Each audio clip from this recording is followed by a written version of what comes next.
바다가 한데 어우러진 아름다운 곳 전라북도 부안. 이곳에 아름다운 자연경관을 배경으로 천년을 자리 잡은 고찰 내소사가 있습니다.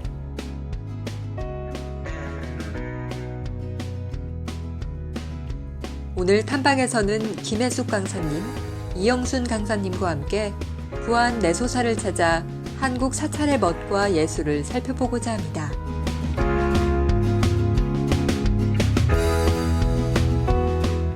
여기서부터 뭐라고요? 일주문이에요. 여기서부터 절에 이제 들어가는 건데 왜 일주문이냐면 뭘까요? 부처님과 내가 한 마음이 돼야 돼요. 그래서 한 마음으로 여기를 걸어가 봅니다. 네, 들어가 보세요. 그리고 들어가기 전에 여기 뭐 있죠? 이거 읽지 않은 사람. 능가사, 내소사. 그렇죠. 능가산이 무슨 뜻이라 했죠? 능가산이? 아까 능가산이 능이 가까이 갈 수 없다. 그것이 바로 뭐다? 도다. 그죠? 그런데 그럼 저거는 내소사는 여기를 다녀오면 어떻게 된다고요? 다시 태어난다. 오늘 다시 태어날 마음 있으십니까? 네. 부처님의 마음을 빌어서 한번 다시 태어나 보세요. 그러면 내일부터 우리는 다시 이제 태어나는 인생으로 살기 위해서 한번 가봅시다.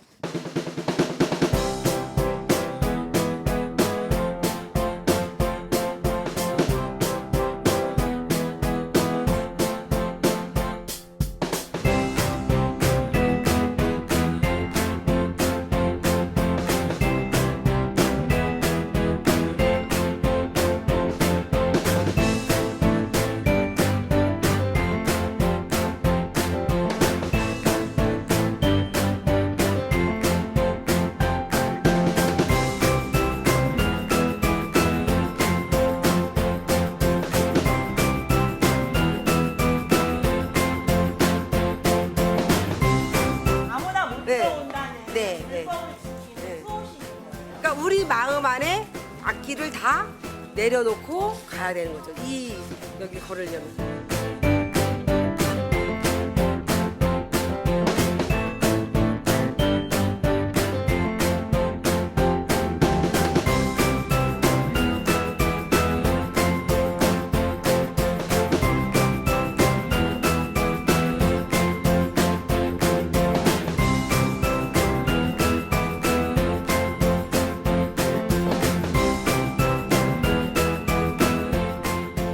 신라시대 그 성덕대왕 신종은 대빵 컸죠. 친구들 저기 수학여행 가보면 경주에 대빵 크죠. 그런데 이 고려종은 신라종처럼 크진 않아요. 왜 그럴까요? 신라는 그때만 해도 신라의 그 경주에 많은 힘이 있었어요. 그리고 왕족 중심의 정치였던 거예요. 그런데 고려로 오게 되면 왕족 중심이 아니라 귀족 중심의 정치가 되는 거예요. 그러니까 고려시대 때는 아마 더 많은 종들이 각 지역마다 만들어졌을 거예요. 그렇게 큰 종을 만들고 싶지만 지역의 힘이 그걸 만들 수가 없죠. 그러니까 그보다 작은 종을 이렇게 만들면서 전국적으로 많은 종들이 만들어졌다는 거. 그러면서 세련미도 떨어지고 크기는 좀 작아지지만 돌부처 같은 건 더 커져요. 왜냐하면 각 지방에 돌은 많잖아요. 그래서 돌부처는 커지면서 멋대가리는 조금 없어지는. 그래서 고려시대 거는 더 투박하고 그리고 더 세련되지 않다. 그러나 그게 지방의 힘을 나타내주는 거다. 이렇게 생각하시면 돼요. 이 고려종의 대표종이 바로 내소사 종이거든요. 그리고 여기 글씨가 있어요. 글씨도 좀 보고 가세요. 종에 고려종은 또 명문이 새겨져 있는 경우가 많은데 이 절이 이제 28자가 있는데 여기서 원래 만들어진 종이 아니었다고 청림사라는 절에서 만들었는데 나중에 땅 속에 파묻혀 있던 걸 농부가 발견했대요. 그런데 이 종을 가져가려고 선운사에도 가져가서 쳐보고 그런데 다른 절에 가져가니까 소리가 안 나더래요.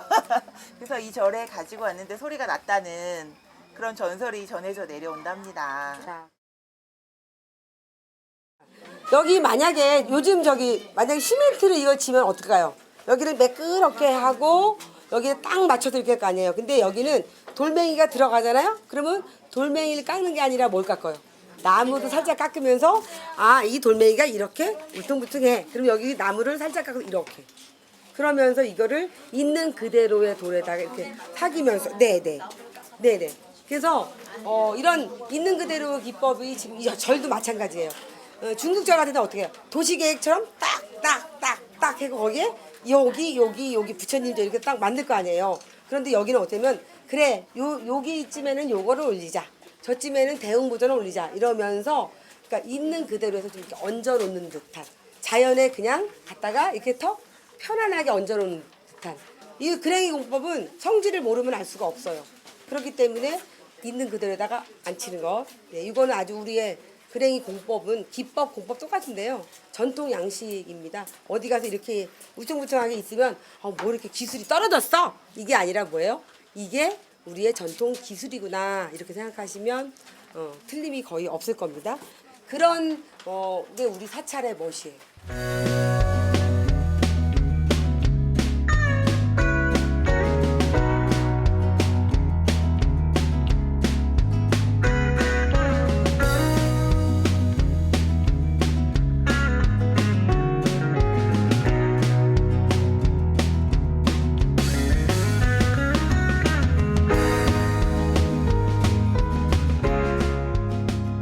이게 이제 대웅보전인데 대웅보전은 원래는 보물로 지정돼 있기 때문에 단청이 우리가 아름답다 이렇게 생각하고 왔는데 단청은 지금은 거의 그림이 다 지워졌잖아요. 근데 그거를 함부로 보수할 수도 없죠. 보물로 지정돼 있으니까 어떤 기록에 의해서 그 기록의 밑바탕으로 해서 단청을 하든지 뭐 이렇게 해야 되겠죠. 근데 이 단청을 하지 않으면 아무래도 벌레나 이런 것으로부터 취약하기 때문에 단청이 필요하기는 해요. 지금 목조건축 그 흰개미들이 또 많이 나와가지고 갉아먹는다고 걱정도 많이 하기는 하는데 단청이 그래서 원래 없던 게 아니라 원래는 화려한 단청을 정말 대단한 장인에 의해서 만들어진 듯한 단청이 있는데 그 위에 단청은 참 아름답지요. 안에서 보면. 근데 바깥에는 거의 단청이 보이지 않고요. 이 지붕을 보면은 이 대웅보전이 중심인데 뒤에가 관음봉이라고 그랬잖아요. 주산이. 근데 이 내소산 능가산의 이 주산이 저쪽에서 보면은요 이 대웅전하고 경사가 달라요. 이게 약간 이쪽으로 뒤틀려서 있거든요. 저쪽에서 한번 보셔야 돼요. 이 능선은 이렇게 따라가잖아요. 근데 대웅보전은 약간 틀었잖아요. 틀지 않았어요?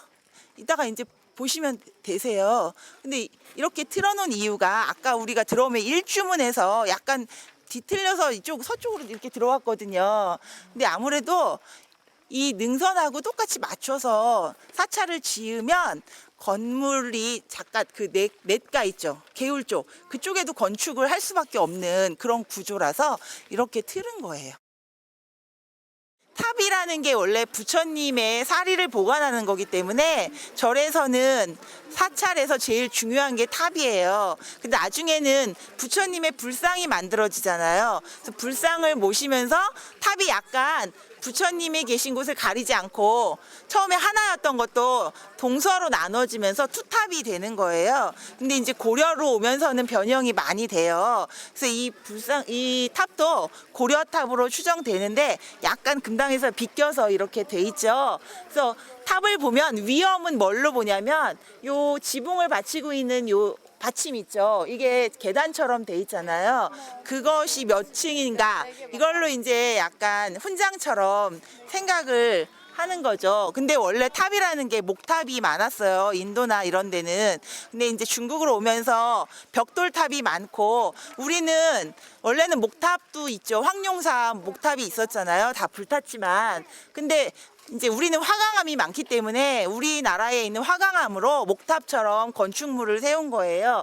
그러다 보니까 탑을 보면 균형미도 중요하지만 이 끝에가 처마가 살짝 들어 올려지잖아요. 보통 탑을 보면 나무를 깎아서 만들었던 그 방식대로 돌을 그렇게 다루는 거예요. 사실은 우리나라 그 돌 다루는 기술은 세계 최강이라고 뭐 이렇게 말을 하는데 이게 이렇게 살짝 들어가니까 돌로 만들었어도 무겁지가 않잖아요. 근데 이거는 이제 고려탑으로 오면서는 조금 변형이 됐지만 그렇지만 또 기준을 비례나 균형미로 보면은 가장 훌륭한 게 신라탑이나 뭐 삼국시대 탑이지만 고려는 탑이 또 굉장히 그 개성이 넘치잖아요. 그 탑도 굉장히 막 9층, 10층 막 이렇게 파격적인 탑들도 만들어지다 보니까 개성적인 탑으로 보면 고려탑이 정말 특별하고 또 아름답게 느껴질 수도 있고요.